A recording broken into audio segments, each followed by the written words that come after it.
Nabi itu berumur kurang lebih 62 tahun atau tahun Masehi 63 tahun. Jadi tahun Masehi go ya udah awak nan tahu kan tahun Masehi kan.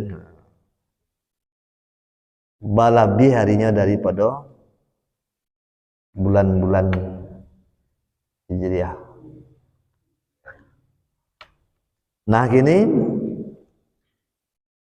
dalam rangka menyambut peringatan kedatangan kelahiran Nabi Muhammad Shallallahu Alaihi Wasallam itu ada ampe macam kajian tentang kalau kini namanya visi dan misi atau untuk apa Nabi Muhammad Shallallahu Alaihi Wasallam itu diutus atau dilahirkan ke muka bumi ini. Ada ampe. Mulai yang pertama, Nabi itu datang ke muka bumi itu disebut dengan wama arsalnaka illa rahmatan lil alamin.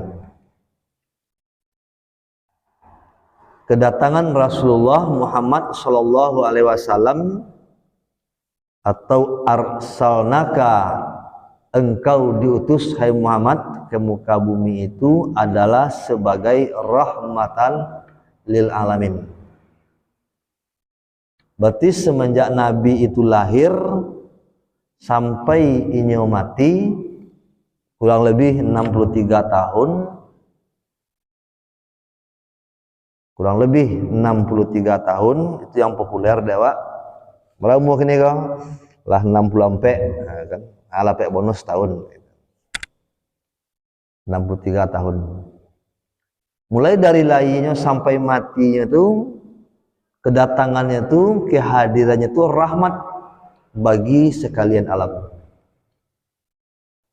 Nah, apa tanda-tandanya, bukti-buktinya ada gitu? Nah, supaya jangan lupa dengan tanda-tanda dan bukti-bukti bahasa Nabi Muhammad Shallallahu Alaihi Wasallam itu adalah rahmatan lil alamin. Kedatangan beliau sebagai rahmat bagi sekalian alam, maka dilahirkanlah, dicetuskanlah oleh para ulama-ulama kita dahulu untuk memperingati kelahiran Nabi Muhammad Shallallahu Alaihi Wasallam. Nah, khusus dari Nabi tidak ada dong. Nanti kalau dan meninggal ya ke Rasulullah, hendaklah kalian peringati hari kelahiran di dokter. Tapi diambil mungkin maslahah mursalah tentang kemaslahatannya, atau mungkin diambil karena hikmahnya, atau diambil di situ karena ada pelajaran-pelajaran yang berharga. Nah, salah satu diantaranya adalah di bulan kelahiran Nabi Muhammad Shallallahu Alaihi Wasallam itu kita mengkaji tentang sejarah kehidupan Rasulullah Shallallahu Alaihi Wasallam. Nah, kalau kita cari sejarah yang pertama tentu mulai dari janin atau waktu beliau berada di dalam rahim ibunya. Nabi Muhammad Shallallahu Alaihi Wasallam di dalam rahim ibunya itu sudah mulai menunjukkan dan menampakkan perbedaan-perbedaan, ciri-ciri yang berbeda dengan yang lain.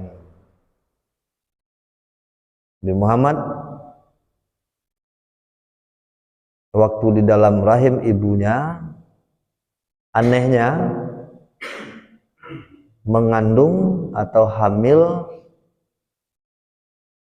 tidak nampak ibunya, artinya perutnya tidak besar.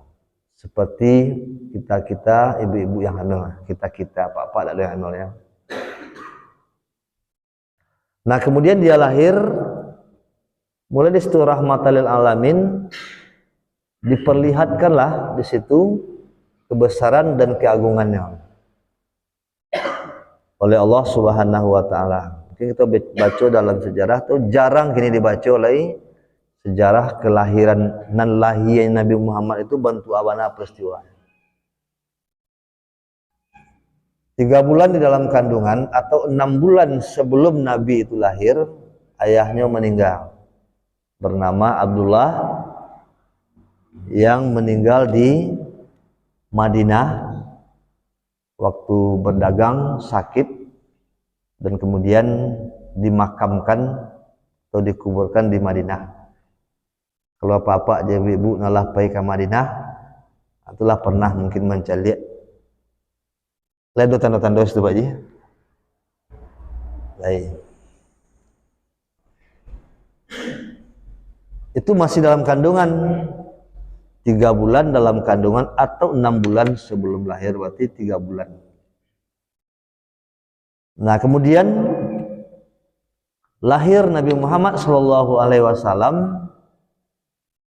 ada tanda-tanda yang disebut dengan irhas. Di pada calon seorang nabi itu ada yang disebut dengan irhas. Apa irhas itu? Kejadian luar biasa yang diberikan Allah kepada bakal calon rasul,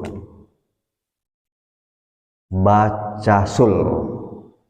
Kalau ini namanya bacalek, bakal calon legislatif, bacasul,